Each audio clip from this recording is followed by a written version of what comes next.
In his days, Hiel of Bethel built Jericho.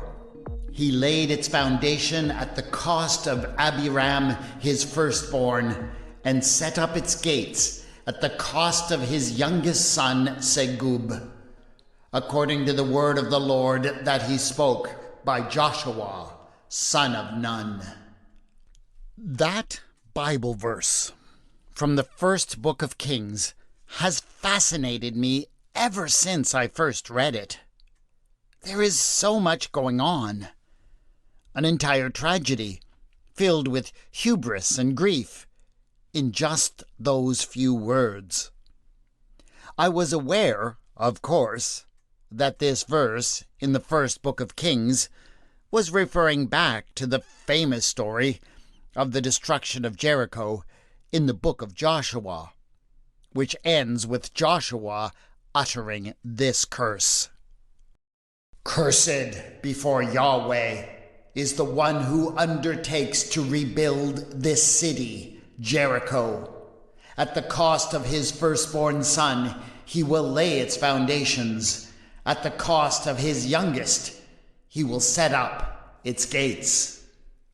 What I wasn't aware of when I first read it was that almost everything that the Old Testament says about the city of Jericho is contradicted by the archaeology.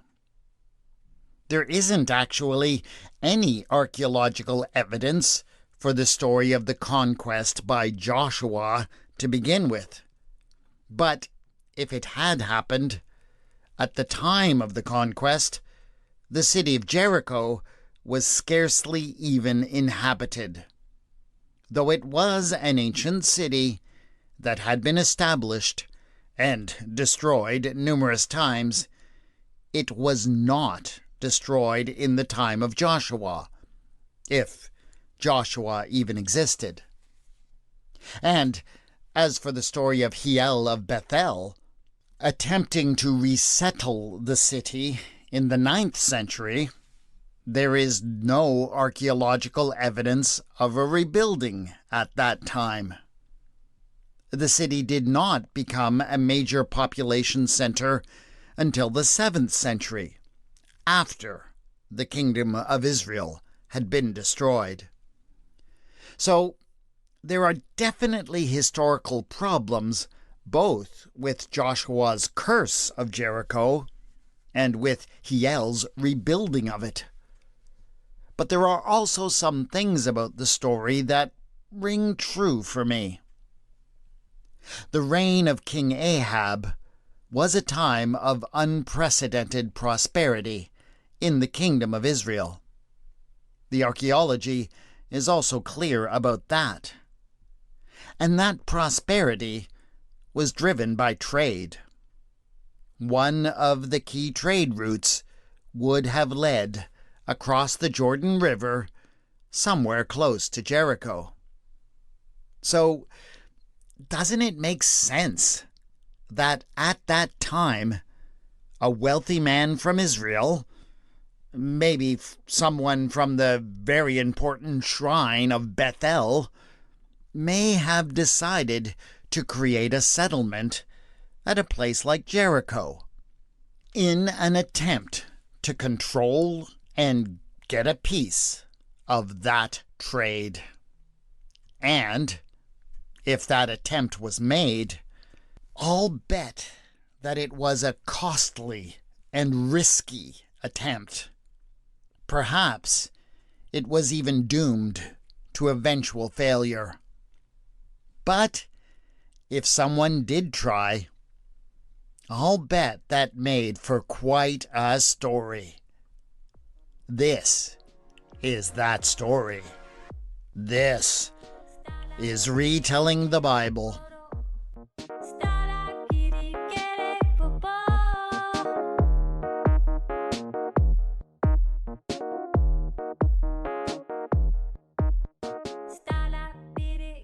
Episode 9.18. For your consideration, Jericho 2.0.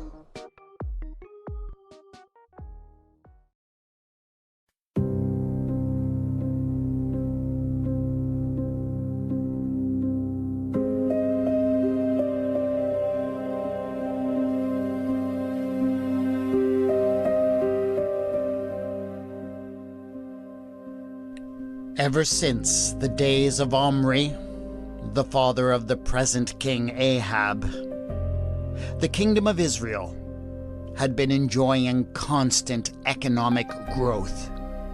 Trade was booming. The production of goods for export was on the rise. And some people were getting very rich. In particular, the well-connected elite in places like the new capital city of Samaria and the town of Jezreel were making a killing. They were getting rich by buying up fields and planting cash crops for exports. That was all very good for you if you were a part of the new urban elite with strong connections to the new royal dynasty. But what if you didn't have those connections? What if, instead, you were an important person in a place that wasn't part of Israel's economic boom? What if you were from Bethel? Bethel was an important place. It was the shrine of Israel. The altar, it was said, had been founded by none other than the great patriarch Jacob. It boasted a beautiful golden calf that people came from far and wide to see and to make sacrifices. And there was no question that Hiel's family had done very well from the steady stream of worshippers through Bethel over the years. But in the days of King Ahab, the wealth that they had accumulated suddenly did not seem to be enough anymore. Not when the nouveau riche in Samaria and Jezreel were making out like bandits. Hiel felt as if he were falling behind, and he needed to get in on the action.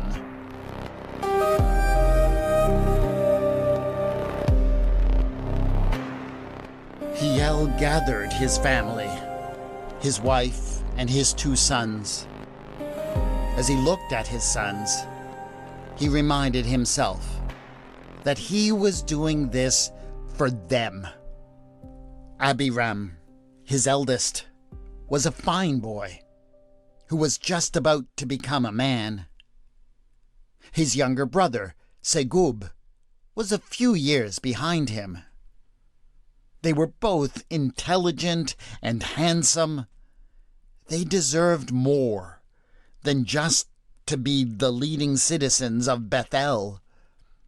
They were worthy of making a splash on the world stage. Well, Hiel had a plan to make sure that that happened. He told them that he was going on a trip.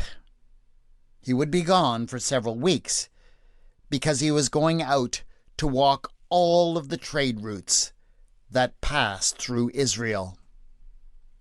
Every day, valuable goods passed through this land, and there was money to be made if you just managed to be in the right place at the right time.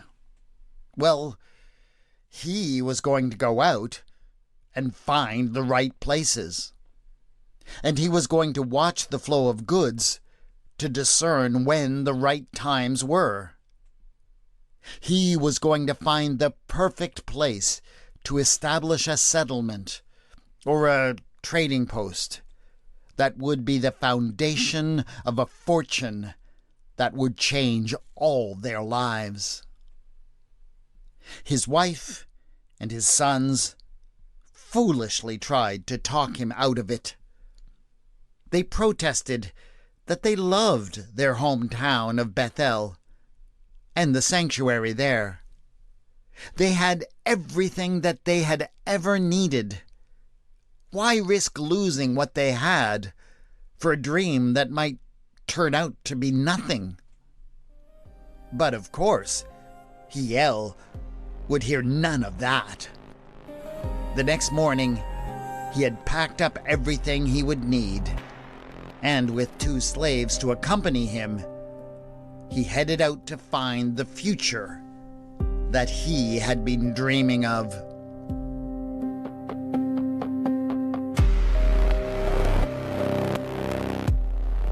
Hiel surveyed the course of the Jordan River. At the moment, the waters were particularly low, and at many points he had observed that the river could be crossed with relatively little difficulty.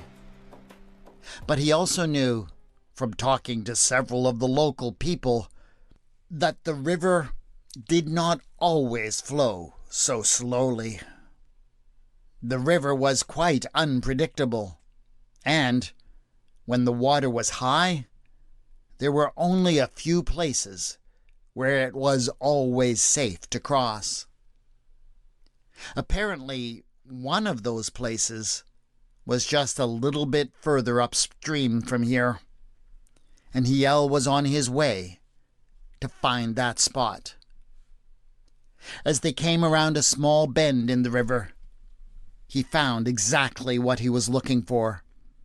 The banks widened, and the flow seemed to slow. He could see where the bottom was smooth and shallow almost all the way across. This had to be the spot, the best place to cross for miles on either side. This was confirmed for him when he saw a caravan approaching from the east. The chain of donkeys came up, crossed the river with a great splashing, and continued on down the road towards the hill country of Judah. There had to be many such crossings every day. Hiel evaluated carefully. If there was this much traffic, there would be many opportunities for profit if he could establish some sort of fortress. He could charge tolls, sell goods and services, and maybe even become a link in the local supply chain. The fortress could also become a base of operations for a little light banditry and thieving all along the road. The possibilities were endless.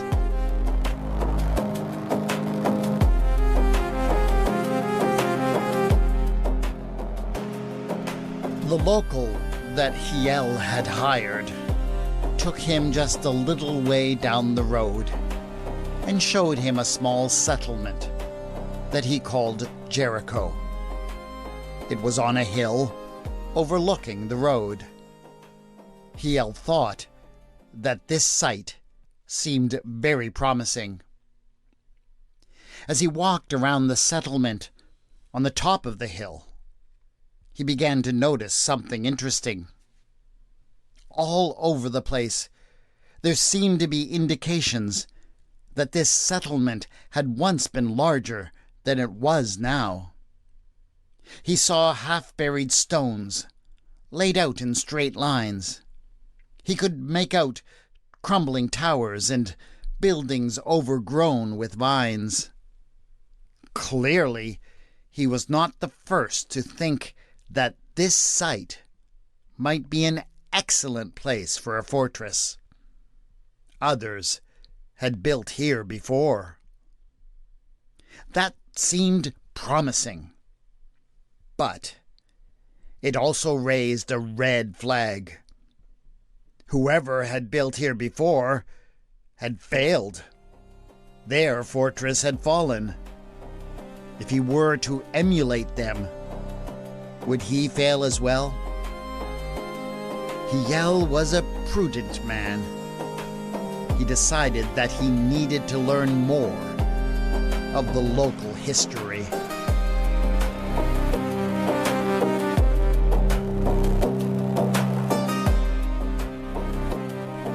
The local elders were struggling to understand what it was that Hiel was asking. No, one old woman insisted, no one would ever think of building city walls or gates here. That would be crazy. But why not? What is it that makes it crazy to try? The woman blinked. Why, because of the curse, of course. You don't mean to say that you don't know about the curse? Hiel indicated with a shrug and a puzzled look that he did not. And so one of the elders went on. Many generations ago, an invader came and destroyed this city. And ever since, there has been a curse on this place by the God Yahweh. Whosoever shall rebuild this city, at the cost of his firstborn son, he will lay its foundation. At the cost of his youngest, he will set up its gates. Hiel had heard of this God, Yahweh, before. He was apparently quite popular among the tribes of Benjamin and Judah. There was also a growing prophetic movement around this God back in Israel. So he could hardly dismiss such a curse out of hand. He wanted to fortify Jericho in order to create a legacy for his family. This curse, if it was real, threatened to destroy that family. But Hiel of Bethel worshipped one God above all others, El. What need did he have to worry about this southern God? No. He would not allow any curses to get in the way of his grand project. Surely he would find some way to placate this Yahweh. But he would create a name for himself that would endure on the plains of Jericho.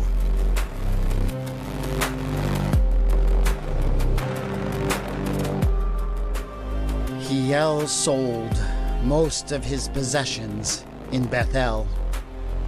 He would have to purchase and hire many men to realize his dream.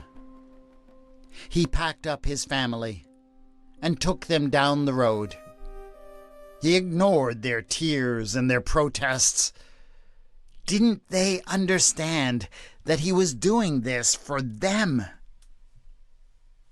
They set up a tent on the ruins of the mostly abandoned city.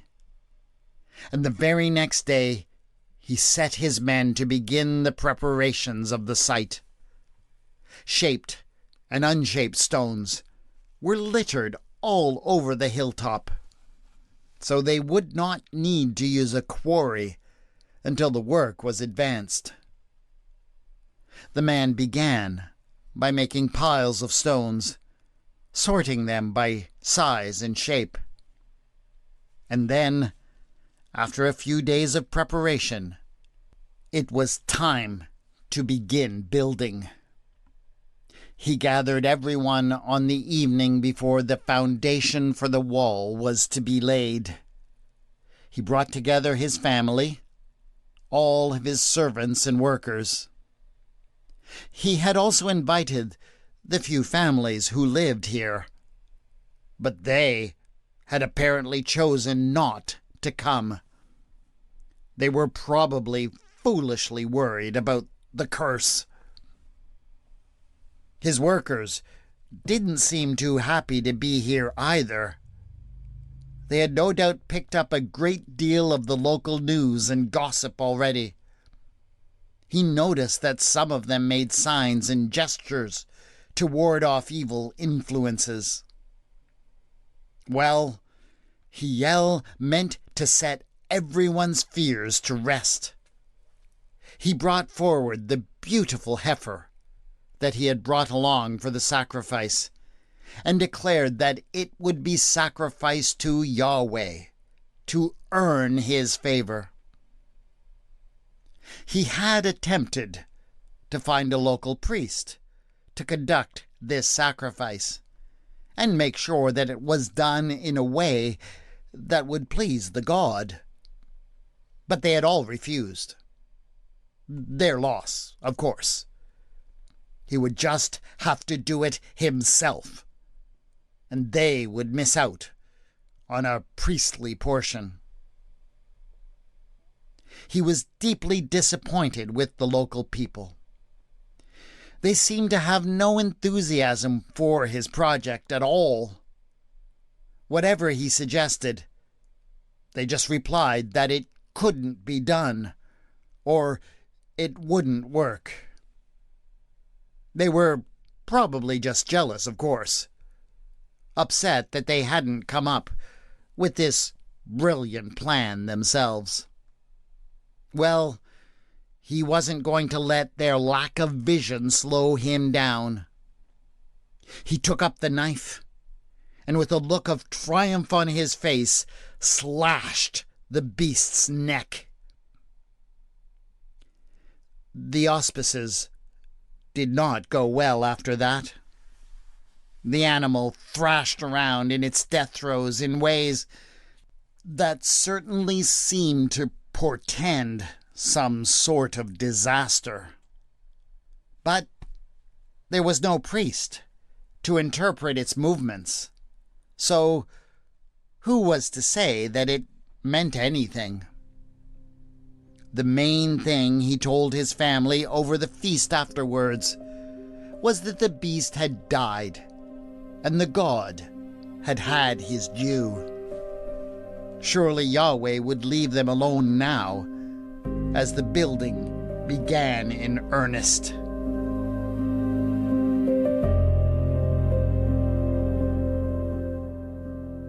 They awoke with cramps and nausea in the darkest part of the night.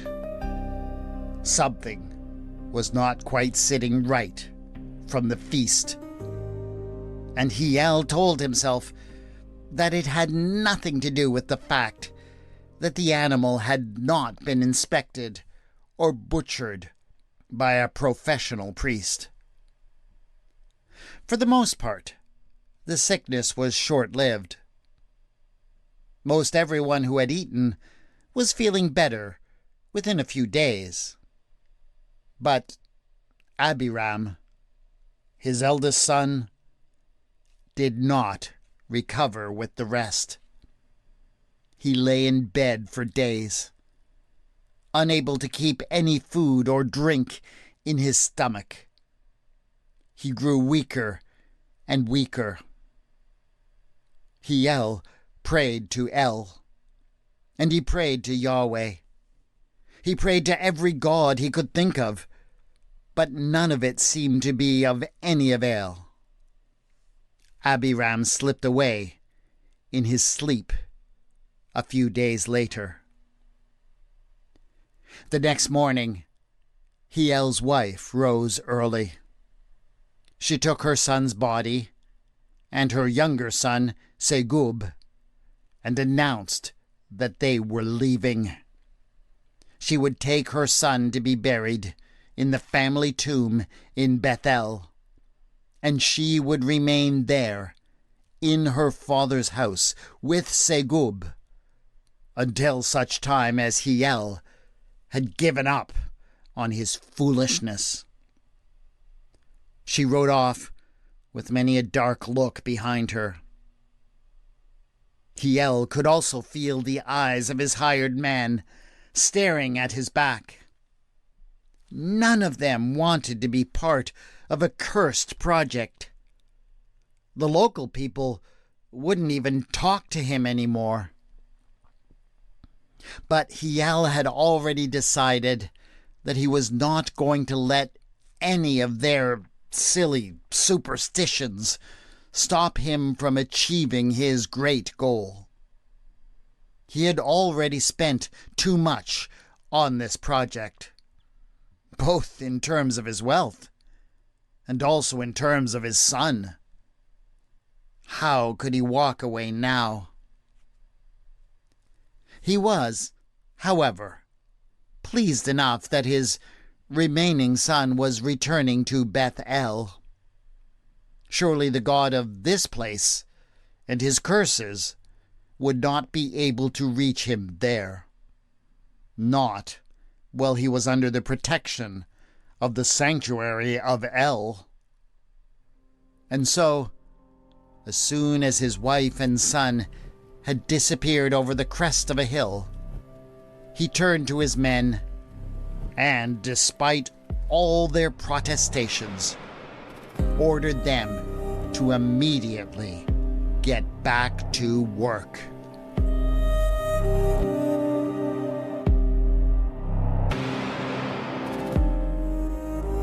Once the foundation was laid, they put up some walls and huts built of stone.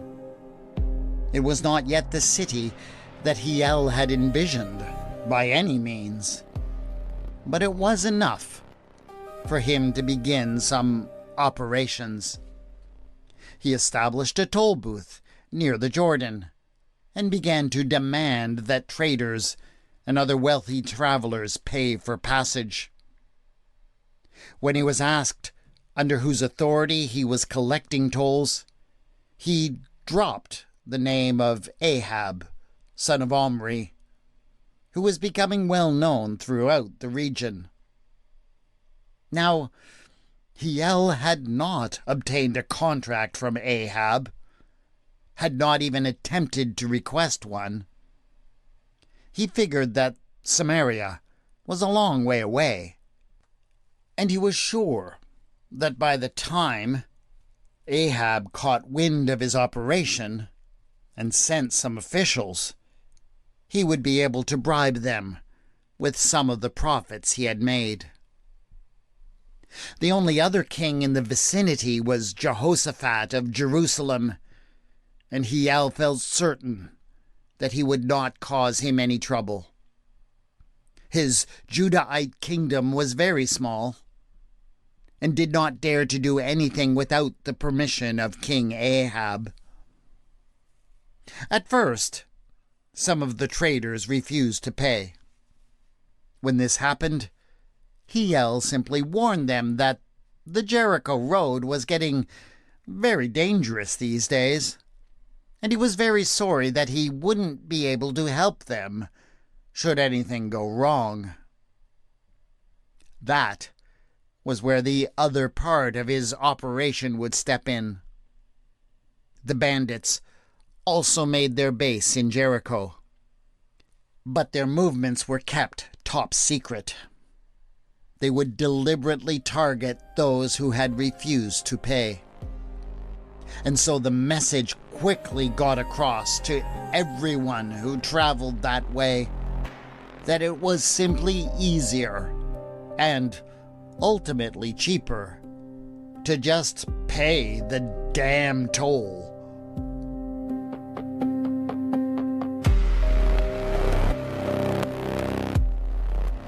Hiel's operation remained mostly under the radar for the next few years. No one showed up from Samaria asking questions, and so the pile of treasure that he was gathering continued to grow, which allowed him to continue with his building projects. He extended the walls and built a new treasury and armory. Eventually, so many people were coming and going that he needed a way to control access. So he began to gather the materials to construct a proper gateway. This was a significant achievement. He felt as if his vision were finally coming into shape. So it was time to gather everyone who had become a part of his vision to celebrate. On the day when the gates were set up he gathered all of his workers for a celebration, with a sacrifice and a feast. The sacrifice, he had decided, would be dedicated to Yahweh once again, despite the fact that he could still find no local priest to preside over it. Hiel still felt bad about the death of Abiram, of course, but over the years he had managed to persuade himself that there really was no connection to the curse that had been uttered. Tragedy happened in this world. Many young men did not live long enough to be married and have children. You had to accept that. But he still had one son, and he felt as if he had built something here that would offer Segub a real legacy. Hiel performed the sacrifice once again, and this time everything went so smoothly. The beast accepted the knife with barely a complaint. Once the sacrifice had been made, the meat was tender and succulent, and all of the men ate well. Only the sour faces of the locals, the people who had been living there before Hiel arrived, spoiled the mood. They did not participate and cast baleful glares at the celebration from a distance. But by this time, Hiel had convinced himself that they were only resentful of his success. That night, he went to bed with a satisfied smile on his face. As he lay there looking up at his new wooden ceiling, he congratulated himself. He had been right all along, and no one had appreciated his genius. But they would. They would.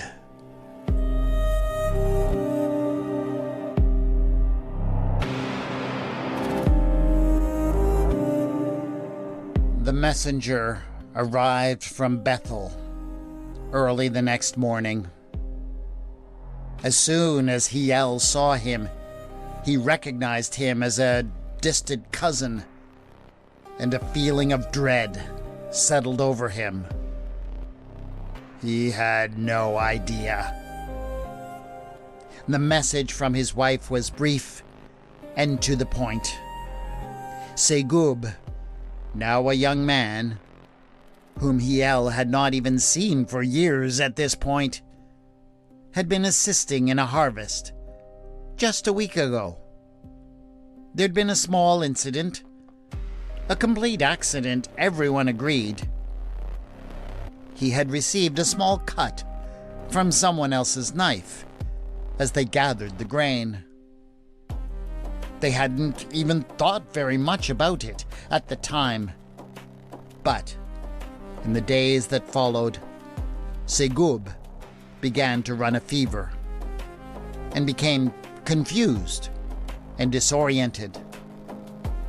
Various remedies and interventions were attempted, but nothing seemed to help. Segub had died in agony a few days later. Hiel's wife informed him by means of his cousin that she would be pleased enough if she never had to see him again, as they no longer had anything to discuss together.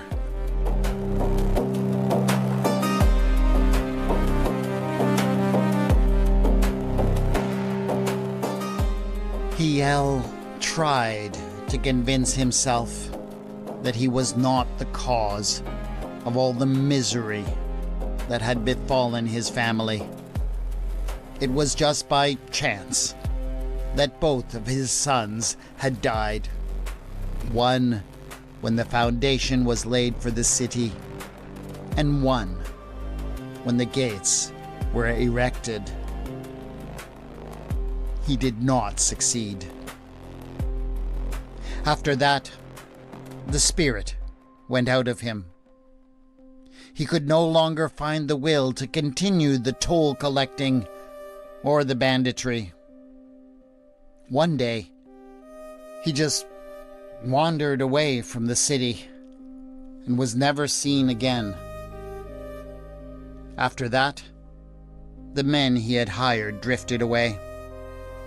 Once they were all gone, the people who had lived there at Jericho all along rather unceremoniously reduced all that he had constructed to rubble.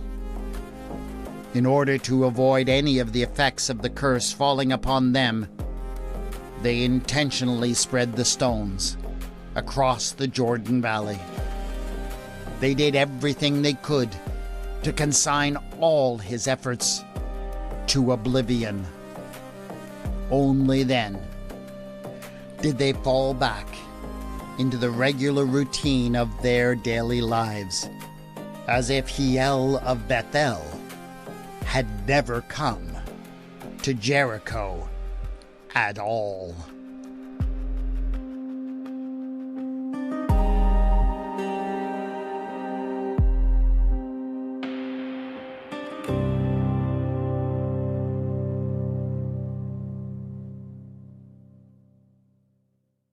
I am fascinated by these little one-verse stories that crop up from time to time in the Bible.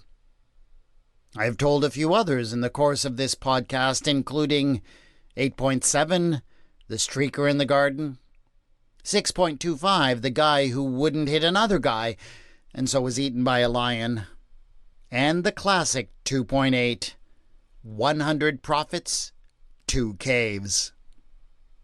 It is kind of amazing that these stories have actually turned out to be among my longest. But honestly, that is one of the most amazing things about a book like the Bible. There is just so much depth behind each verse that once you start digging into the context, you extract much more than you ever imagined could be there. So, I really appreciated the chance to get to know Hiel of Bethel. I hope you have too. I know he didn't leave any archaeological traces. Left nothing more than that one verse in 1 Kings, and seems to have sacrificed his family to do so. But he had a dream. Perhaps greedy and twisted and ultimately doomed dream, but a dream nonetheless. So maybe we would be wise to learn from him and what he attempted. It might make many of us think twice before we put the pursuit of profit and gain ahead of the truly valuable things of this world. That is it for this episode of Retelling the Bible. Thanks for listening. Share the word by telling someone else about this podcast. The theme music for the podcast is Da by Kevin MacLeod. The mood music for this episode was Podcast Music, Volume 3, Mystery Ambience by Sasha End.